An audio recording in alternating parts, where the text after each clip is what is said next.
Morning, everyone. We're UCL, and we're here to introduce you to Plugin, a one-stop shop for vehicle-to-grid, or V2G, streamlining. Just to give you guys an idea of what's going on in this space, Australia is working towards achieving net zero emissions by 2050. This involves transitioning fuel-powered vehicles into electric vehicles, or EVs. Also part of this is utilizing EVs as energy storage in the V2G arrangement to balance the grid, where the longer you leave your EV plugged in, the more useful it is for helping the grid. But the problem is that support from EV owners is still low, since these technologies are still so new. So our question is, how can we increase plugged-in time for EVs with V2G compatibility? So what does the current situation look like? Looking at these stats, of the Australians who don't buy EVs or don't support V2G, over 80% cite upfront purchase costs as the major barrier, followed by charging station availability and also the perceived complexity of V2G. Looking at the customer profiles we identified, according to de Rubin's 5 stages of adoption with innovators, early adopters, early majority, late majority, and laggards, as well as a later study by Mortimer and colleagues who found out that early adopters of EVs in Queensland were likely to be high income.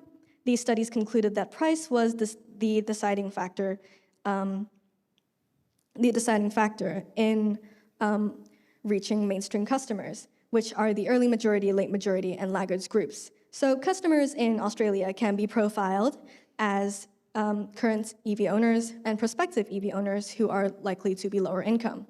Looking now at our own work, we took inspiration from how smartphones and ride-hailing apps penetrated the mainstream market through convenience, streamlining, competitive pricing, and also data analytics. We also referenced the Behavior Change Wheel from the UCL Center for Behavior Change and the EAST framework from BIT. Just to give you guys a bit more context of the behavior change framework, over here we have the framework with sources of behavior in the middle and followed by intervention, linked closely to the COM B in the middle, which also links to policy categories on the outside. So over here at point 2 we have COM B with physical capability, which relates to skills, psychological capability, which relates to knowledge, and below we have physical opportunity, which relates to resources like time or money, and social opportunity, which relates to social cues and social norms. And all these feed into the middle, which is motivation, which is reflective motivation and automatic motivation, which relates to System 2 and System 1 respectively of Kahneman's thinking fast, thinking slow. And all these feed in the bidirectional feedback loop into behavior. This also relates to theory of planned behavior, where intention usually leads to actually carrying out the behavior. So the right here, we do analysis, and from this analysis, we decided that psychological capability and physical opportunity are our most key aspects, followed by automatic motivation, and especially so for physical opportunity, because I've previously mentioned resources and money is the biggest push factor to enter the mainstream market for V2G technology. To target as many individuals as possible, we decide to do the timeline of car ownership, from learning to drive to renewing registration, so as to know when to deliver a well-timed intervention. The first stage is EV dealership, which consists of 2 aspects mainly. As stated above, education-related display posters put up at car dealers, which is on the right-hand side, and policy-related dual package aspect. The aim of the poster is to deliver education, reduce loss aversion, common misconception on V2G. In terms of dual packages, we've got more financial benefits suggestions for current EV owners and prospective owners, such as increased financial benefits for lower income groups to increase conversion to EV cars in this demographic. Such financial incentives can be founded through a car emission tax, which focuses on conventional cars. The second step of our proposal is a mobile app, which we name Plugin. So there are a lot of features, but I guess one of the most notable feature is the growth tree, which aims to encourage people to plug their vehicles in for a longer period of time through gamification. Additionally, there's also a community tab that can display an average height of the plant of the users in an area, which can promote social comparison and also the behavior. Um, additionally, Additionally, for users who do not have cars that are currently capable of integrating with the V2G technology, they might see a blurred out screen like the one on the right here.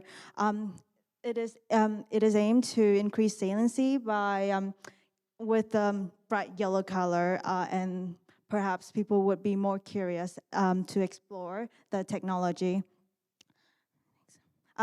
Sorry, go back. One of our other notable feature is the ability to make all payments that are related to electricity bills in an app. We think that this would help to increase the convenience for the user and would thus help make it easier for them to decide to adopt this technology. So after explaining our proposal, it's important to also consider how we would evaluate these strategies. And firstly, it's important to remember the principles of behavioral change. So it's important that we be honest and transparent, obtain informed consent when we are doing our research. Additionally, it's also important to not be hesitant about like redoing research and obtaining as many opinions from the different stakeholder groups as possible. Also, it's important to consider the context of the country. Currently in Australia, there are not a lot of facilities that are equipped with V2G technology, and thus this might be a constraint on how quickly people might be willing to adopt V2G.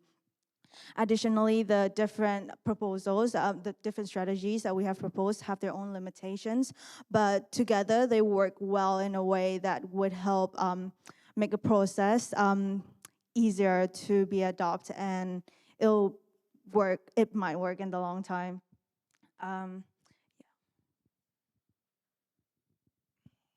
To evaluate our strategy, it's always important to trial run your strategies and pilot test before you roll them out.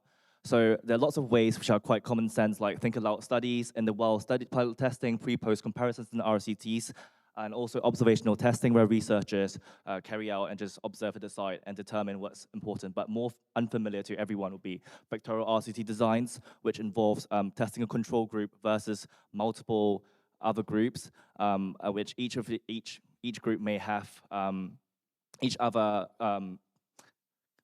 other conditions may have one or more components of the strategy. For example, instead of implementing the whole app, we might implement half the app, so control versus growth tree present and no community tab, and versus growth tree absent and community tab. This allows you to compare multiple different components of the app, and you can determine which component is the most important, which one you can share, and interaction effects between each component.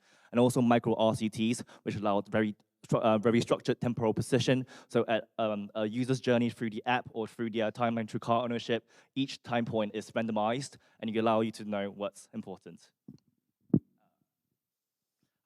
So to conclude, our strategies basically use very strong behavioral techniques, which touch on lots of, draws from a lot of behavioral theories, and really hinges on motivation of individuals.